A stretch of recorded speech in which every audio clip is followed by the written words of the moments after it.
ছেলেরা কষ্ট দিও না, মোবাইল উঠাইও না, আমি নিষেধ করলাম ভাই। গাদ্দারি করো না বাপ, কেউ গাদ্দারি করো না, বাড়াবাড়ি করো না ভাইয়া। আমি তোমার কাছে ভোটের জন্য আসিনি, আমি তোমার কাছে কোনো কিছু ভিক্ষা চাচ্ছি না,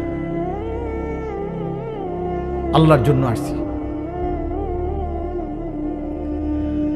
তাহলে আমার কষ্ট লাগলো, আমি প্রথমেই কথা বলে নিলাম, প্রিয় সন্তান, এত বড় গাদ্দার মুসলমান এত অল্প বয়সে হওয়ার কথা না। ছোট বয়স, শরীরও তো নরম, দিলও তো নরম থাকার কথা। আমরা কিতাবে পড়ছি, যার বয়স যত কম তার মধ্যে আল্লাহকে মানার যোগ্যতা তত বেশি। হ্যাঁ, এটাই কিতাবের কথা।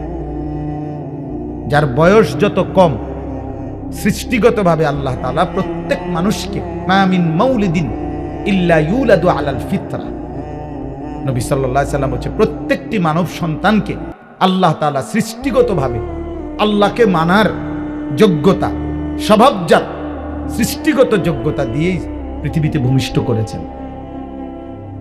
এজন্য তাফসীরের মধ্যে আছে, যার বয়স যত কম আল্লাহকে মানার যোগ্যতা তার তত বেশি।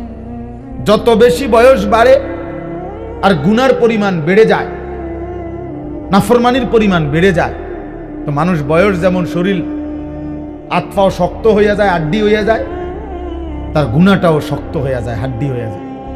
ফলে ধীরে ধীরে আল্লাহর ইবাদতের যোগ্যতাটা হারায় ফেলে।